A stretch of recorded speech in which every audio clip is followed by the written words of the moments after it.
I was diagnosed with alopecia at the age of 18. Um, it was just a small spot in the back of my head. My beautician found it and said, I'm not sure what this is. And got home, showed it to my dad. He said, well, let's go to the dermatologist. And they diagnosed me with alopecia at that time.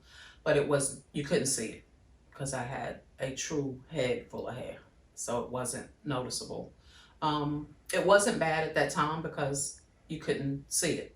It was just a spot that my hair covered up. So at that time, it wasn't something hard to deal with. For me, it was, let's see, I'm 53, so I'm say about 47. And I had locks, and there was the same thing, the spot on the side. Mine's basically from over twisting my hair, the tightness of the locks, the different styles was pulling it, the tension. So I finally went to the dermatologist because I got tired of wearing my hair to the side, all my hairstyles. And I tried the round of shots, Yeah. you know, and everything. And I just had to come to Jesus meeting one day, me and Jesus, and what we're going to do. If me and the weave ain't gonna work out, you know what I'm saying? Just and the work, it just yeah. So I think I handled it pretty well.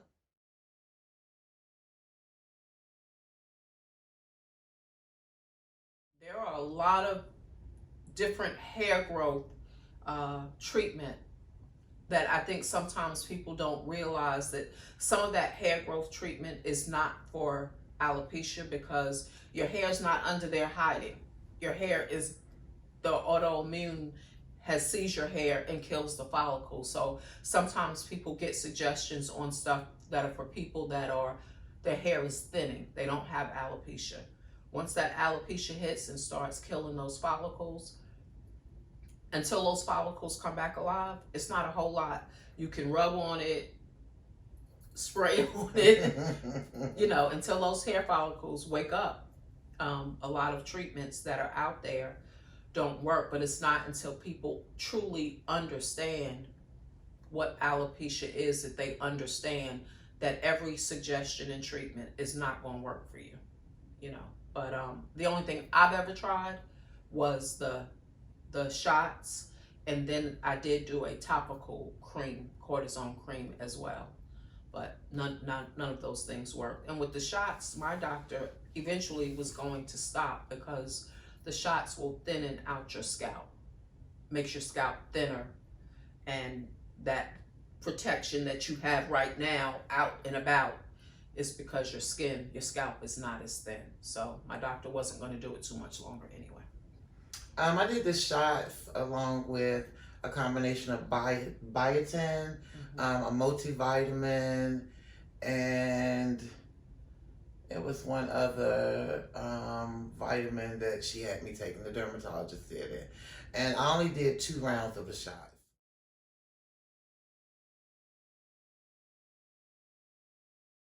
Starting out, I had what's alopecia areata, which it was just different areas that I had the alopecia. And as time progressed, it became totalis, which is where I am now. It's backing up some because totalis is no hair anyplace. My eyelashes have come back. That's the only thing that's come back so far. So I'm always I got enough mascara on it. They look good. Just because for so many years I was trying to do the false eyelashes, and when it's hot, they stick, and it's just too much. So when they started growing back, which was during the pandemic, they actually grew back. So I don't know if it was less stress or what it was, or not wearing makeup on a regular. eyeliner, but they just grew back. But so that's the only thing that I do have on eyelashes.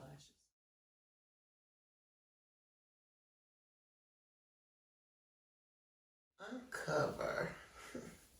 That come to Jesus meeting. That's when you uncover. When you finally decide that you no longer want to do wigs, weave, hats, scarves, whatever it is that you're doing to cover up what is really going on up under your head. You know, when you finally decide, I'm going to cut these plaits out and I'm going to shave this hair off. For me, I went to a barber. Um, and I was fortunate enough that he was very convincing, very motivating to let me know that I'm beautiful, and it was a very good experience, that first haircut.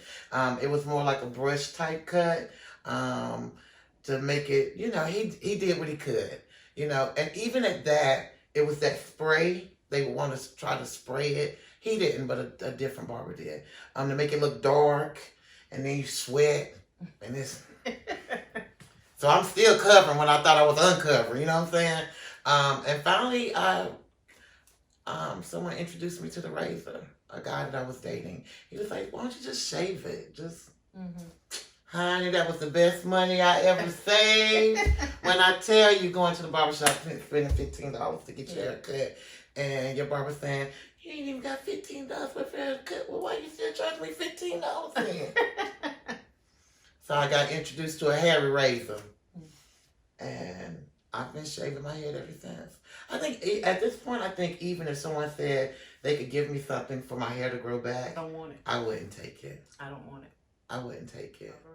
I mean, I held on to my hair, what little of it was there, as long as I could. I mean, literally, I had what my husband called Woody Woodpecker hair. When I would get up in the morning, he would be like, "Hey," like your hair, just let it go. I mean, I would wash it and condition it, and he was like, "What are you wasting our money for on this?" Of course, we weren't married at the time, but anyway, it was just, I held on to it.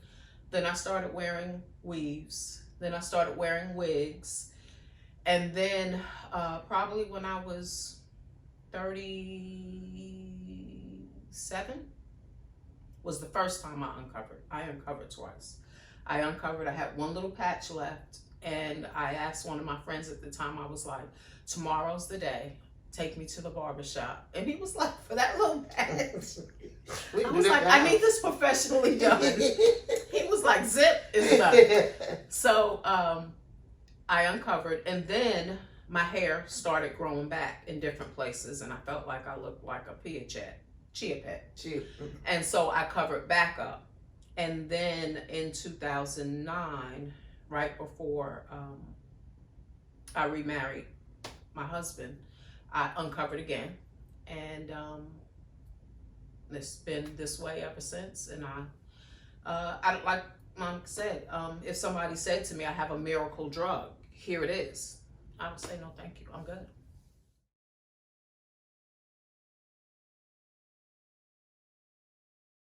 It takes a while to adjust. You still, and I say this to people, and they're like, "I wouldn't believe it." When I leave the house, it's still in the back of my mind.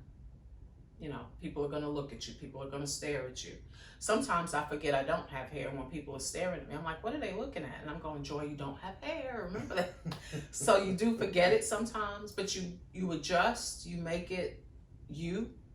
You find a way to make yourself comfortable, whether it be jewelry or fashion, or you find what makes you okay with it. And once I figured that out, that hey, I'm kind of cute without hair, I just said it is what it is. And even when I married my husband again the second time, I asked him, "Do you want me to wear a wig?" Because I know wedding pictures are forever. You can't get those. You can't do those again. And he said, "Why? You don't have hair. Why would I ask you to put on hair?" And so Hank has always been very supportive of me just cutting my hair off and not wearing a wig. He never wants me to wear a wig. But you adjust by making it you, finding you in no hair when you finding yourself. I agree. Support groups help you too. Yes. Give you. There's quite a few of them on Facebook that we're a part of, and you start seeing what other people do, and like when you first uncover, you may have spots because of the color. So you may have some light spots from where you can see the locks marks, things like that. What do you do? Different products to try, whether you do a razor, whether you do the clipper, I'm saying that right, clippers. For me, I tried the makeup, but I realized, girl, bye. You ain't got time for that. So for me, it was just find comfort in just being plain, not wearing earrings, not having my eyebrows done, being able to just get up in the morning, wash my face, and go out the door. That's when I knew I had one. That I'm comfortable with who I am. So what if you say, "Hey, sir, how you know?" Yeah, it's me. I'm not a sir. It's okay. And not getting offended because someone think that I'm a man. I understand. I'm a kiki with you. Oh, you embarrassed? Oh, don't be embarrassed. It's okay. It's okay.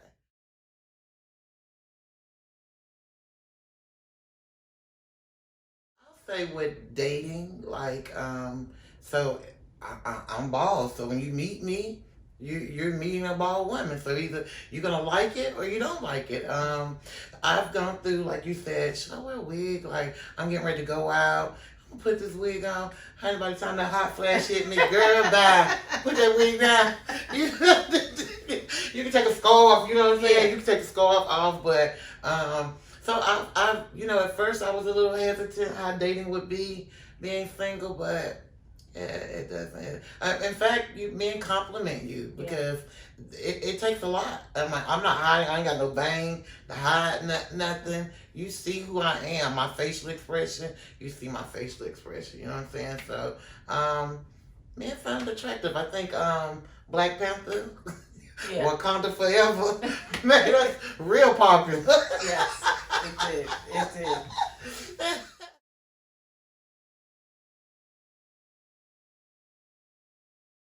Well, now, when I first started modeling, I was wearing the wigs. So, when I decided to uncover,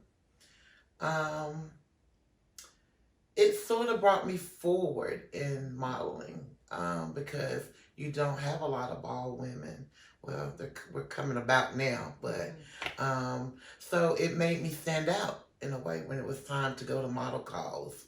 And some would ask, "Well, do you mind wearing a wig? Girl, you want me to put on a wig? I'll put on a wig for you." Because I'm just that open when it comes to that. So for me, it in that perspective in modeling, it helped me. It pushed me forward. Yeah. Mine first, after uncovering, I was worried because I had gotten a job at Lincoln Financial. And the week before I was supposed to start the job, I had an aunt that passed away. I had to go to New York. So I'm in New York asking my family, should I wear a wig? Should I not wear a wig? Should I wear a wig? This is corporate America, And so I really had to have a discussion with them, and they were like, no, this is you. And I'm going, but it's corporate America. And so I went back and forth with it and got back home, and Hank was like, I say no. And so I walked into Lincoln Financial without a wig. But the thing is, nobody forgets the bald girl in the building. Sure Nobody forgets the bald woman in the building. And I'm the only bald woman in the building. So it's not like people go, were you in a meeting with me? No, I was in a meeting with you. Nobody else in this building bald, So people don't forget the bald girl. You're right. They don't. You're right. Now, whether or not there may have been some positions that were available that somebody that didn't agree with me being bald didn't give me an opportunity, I don't know. I've never run into, I would give you this job if you had some hair. So I don't know that it's closed any doors for me. I do know that people don't forget you, and because you're bald, and if you are going to a meeting and you are talking like you have some sense and you know what you're talking about, you get invited back, and it's not hard to find you. Right. Because you are the bald woman in the meeting that knew what she was talking about. Let's invite her to this meeting. So I think that's been an advantage for me.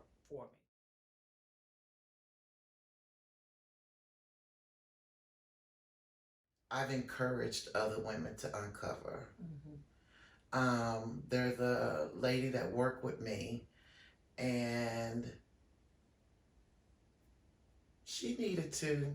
She didn't actually. She wore her natural hair, but you could tell that she had alopecia. Mm-hmm. So one day I was at work one morning and I saw a bald lady. Now, mind you, I'm the only bald person. Mm-hmm. And I see another bald head. And I said, "Good morning, beautiful." And she turned around smiling. And I just hugged her. Yeah. And it was just, like, hey, I'm so glad you finally did this. Like, I could tell she was just relieved. Like, so me and her, the two bald black women at the job now, So one day she said, if someone said that they were speaking to you and you didn't speak back, tell them because it wasn't you. She said, somebody was just calling your name. She said, and I just kept walking. And I have another friend of mine, Stephanie, who people seem to think that we look alike.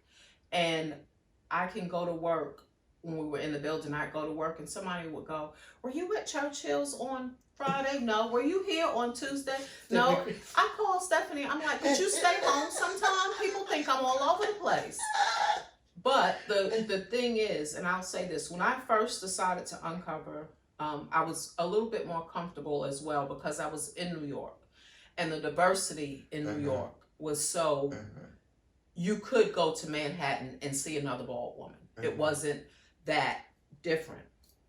Coming to little old High Point, it was a bit different because you didn't see a lot of women, bald women. And if you did, a lot of them were going through cancer or, struggling in other areas. But truthfully, I thought when I first uncovered, there was only 30 bald women in the world because we didn't have Facebook, right, with groups that you could connect with people. And when I finally got on Facebook and found the Baldy Movement, that was my first group. Me too. I couldn't believe the number of women that were bald and in a group, and had been in a group for a while, and I didn't know about it. I'm like, I'm out here doing this by myself, and y'all have been in this phone all of this time. Where have y'all been? Sharing ideas. Yeah. In fact, someone had put me in an alopecia group, and I said, I don't know alopecia. I took myself out the group. But then I went to the dermatologist and when she told me I had alopecia, I hit her back up. Because me and her line dancing, can you put me back in that group? I do have alopecia. And she had apologized and everything, like, "Oh, I'm so sorry." I was like, "No, I have no alopecia." "Yes, can I get back in?" And it was the Baldy group. The Baldy Movement. It was the Baldy Movement.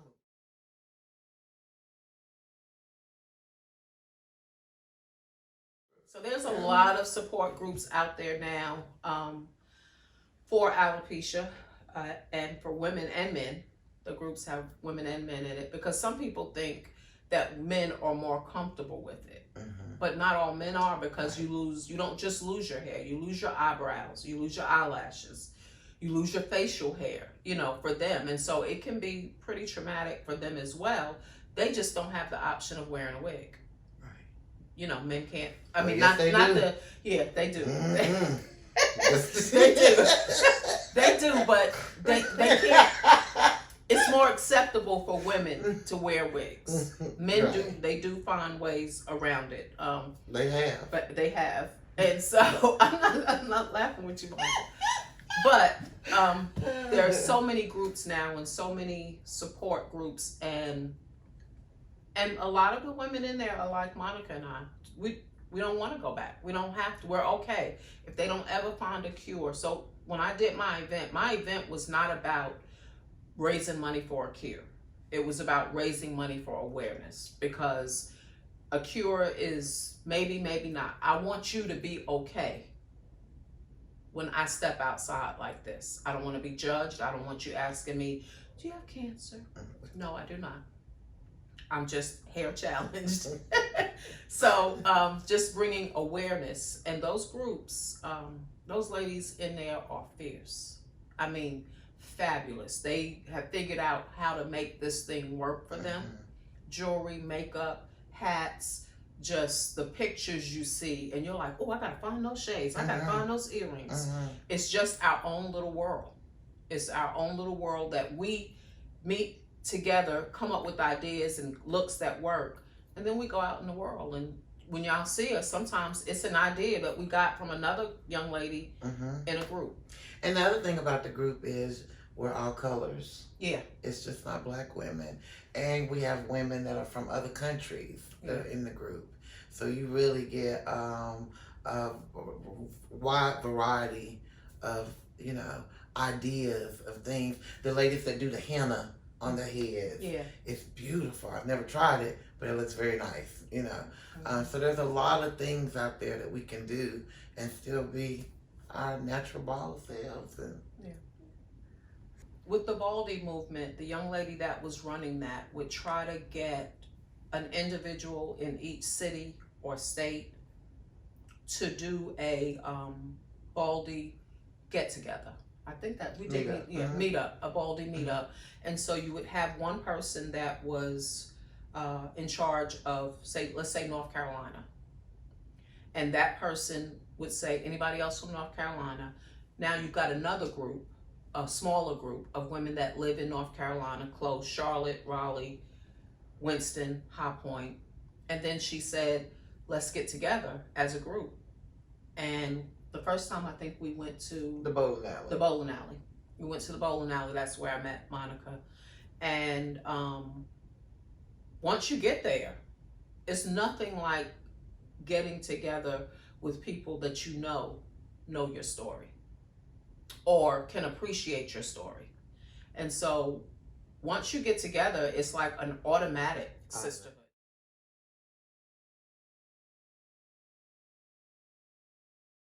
Encourage them in whichever way they're going.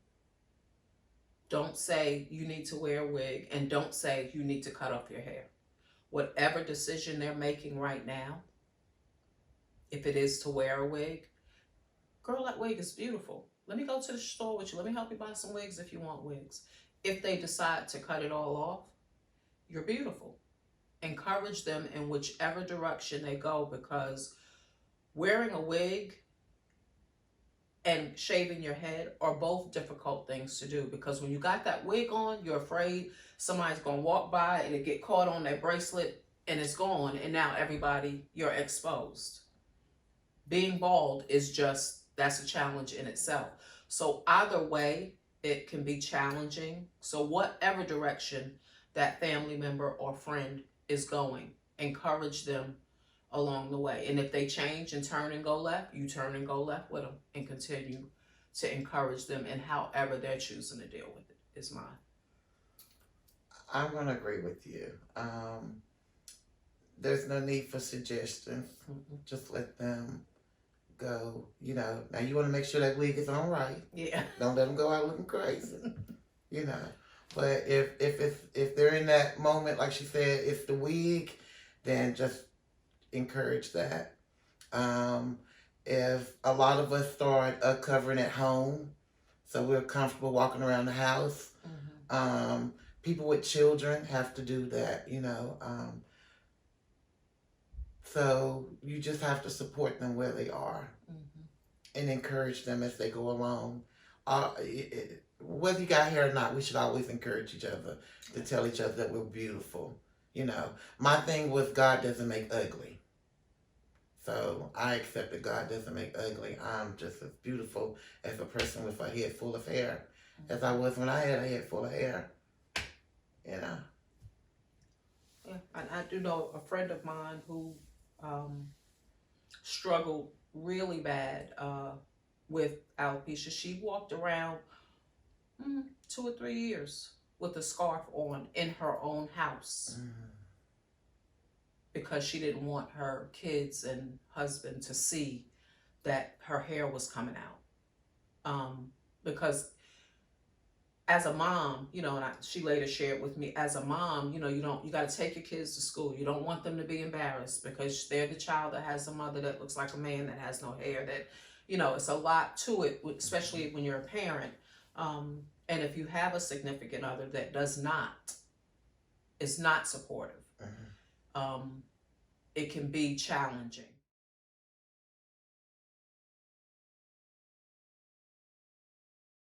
It depends on how the negativity is brought to you. Some people come up and may say, well, why don't you just wear a wig? Because I choose not to, but because I don't want people to think that I'm angry. I'm not angry. I'd rather you ask me than make an assumption. Come up to me, well, they have wigs. Yeah, I know they do, but I choose not to wear one. I'm comfortable with the skin I'm in. And it's like, okay, you can take that, leave it. But like Monica said, now, if you want to keep going back and forth with me about it, now you have a different situation. But most people, I've never had anybody really be nasty negative.